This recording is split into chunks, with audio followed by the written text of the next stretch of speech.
In this video, let's look at the following example where we're dealing with an object that has been launched into the air.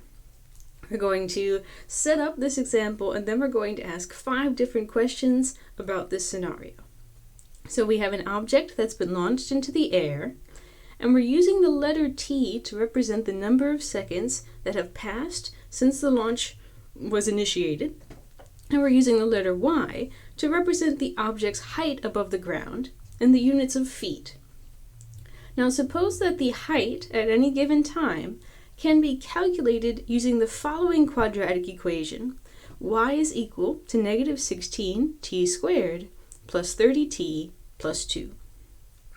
Now I've graphed this equation on the right hand side, and we can see this cyan graph represents the height of the object, the height here in the vertical direction,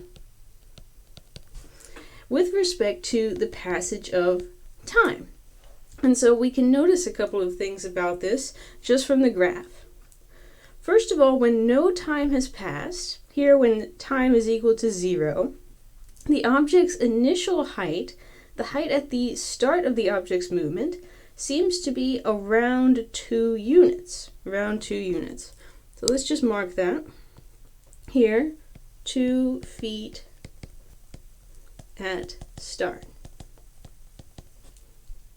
Now, another interesting feature of this movement is that the object, when it's launched into the air, will reach a maximum height, after which point gravity will take over and begin to cause it to fall back to the ground. So we have this sort of key point up here at the top of the parabola, which is where the object achieves its maximum height. It's not going to get any higher than that. That's the maximum height. Here at around 16 units.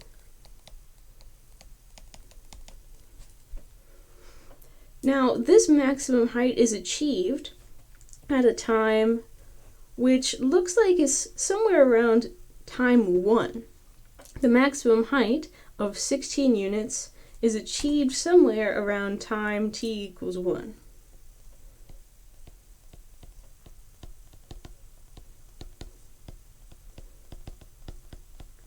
After around 1 second.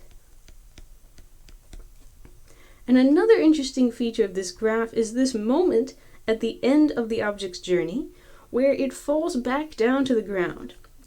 Here, when the object collides with the earth, here somewhere around 2 seconds. Around 2 seconds, object falls. So now that we've had a chance to look at the graph representing the movement of this object over time, let's see if we can calculate the answers to the following questions, and let's check and see if they match what we have concluded based on the graph. Part A. What was the object's initial height? In other words, what was the object's height when it was first launched and no time has passed?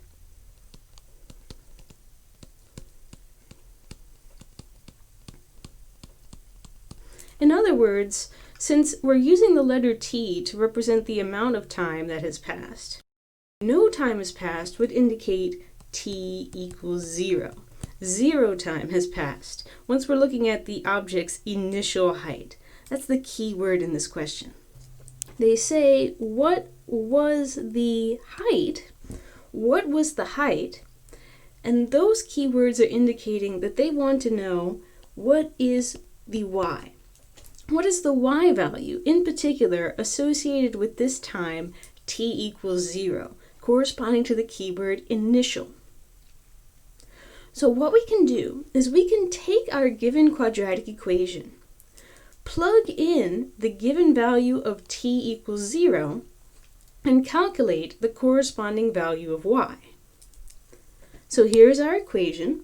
Y is equal to negative 16, and we're interested in when t is equal to 0, plus 30 times t is equal to 0, plus 2.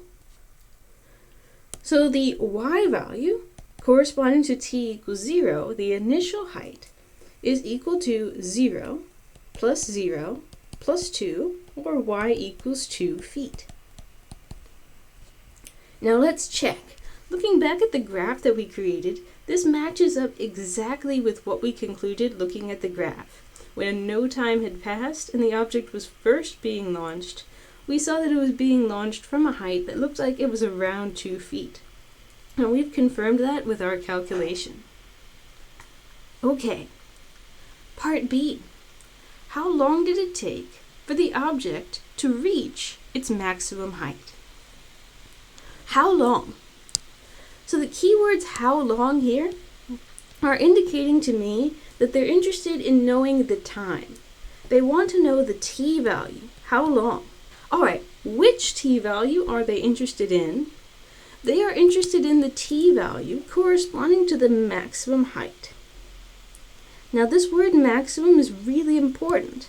Anytime you see the word maximum, that's a signal for you to turn your attention to the vertex.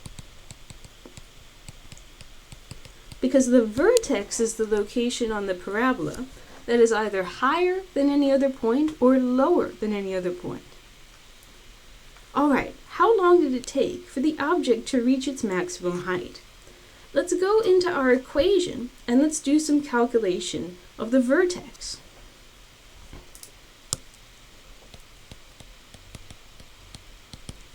Now, because I'm given a quadratic equation in standard form, I'm going to go ahead and use the formula -b over 2a to find the x-coordinate, or in our case, the t-coordinate of this vertex. And I'll call it t sub v, the t of the vertex. We had a b value of 30, and we had an a value of -16. So let's go ahead and plug that into our calculator. 0.9375. So let's check and let's make sure that this number makes sense as the answer to this question. What we have found so far is the t-coordinate of the vertex, the time of the vertex. Now, since this is a t value, it makes sense as the answer to the question, how long? Because t is an information about time, and how long is question about time. We can also check that this makes sense based on the analysis that we did from the graph. We saw that the object achieved its maximum height, its largest possible height, when the time was somewhere in the vicinity of 1 second. And we've got an answer that is very close to 1. So this makes sense based on what we saw from the graph. Okay, so then it says, well, all right, we now know the time at which the object reached its maximum height, but what was that object's actual maximum height? What was the height? So it's asking for a y value.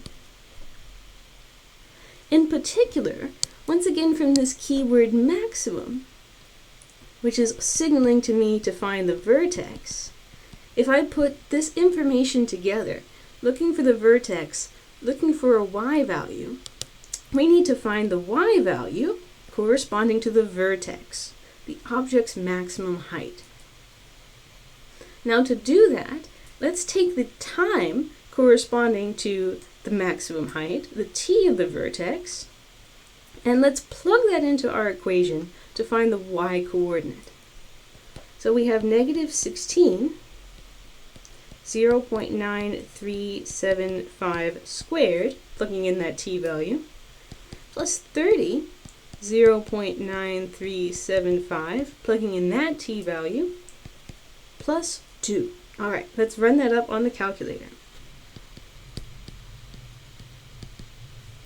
Now let's compare that with what we saw on the graph. We saw that the object's maximum height, the maximum height that it reached, was in the vicinity of 16 units. And the answer that we have obtained is very, very close to being 16 units, just with a little bit of decimal action happening in the back.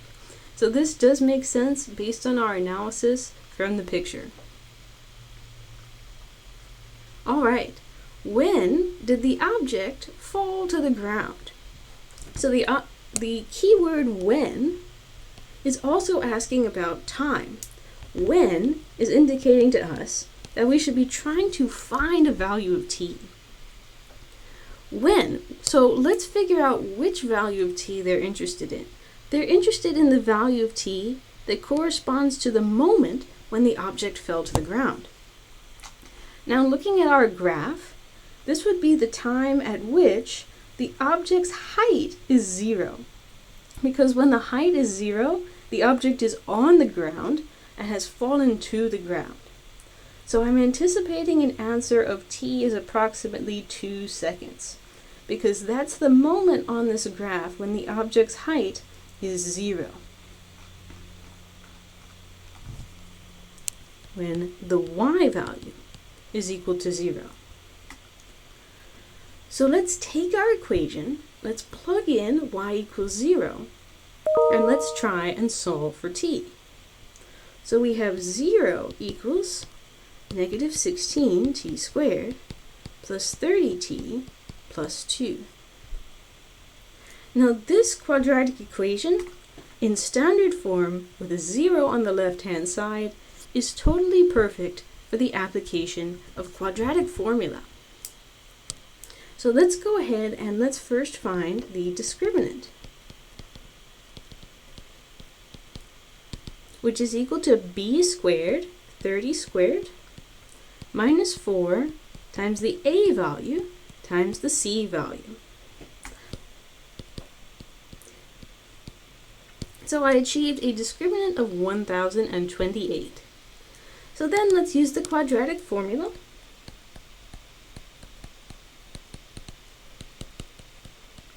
Which says that your t values can be equal to negative b, either plus or minus the square root of the discriminant, all over 2 times the a value. Now let's go ahead and calculate these values as well.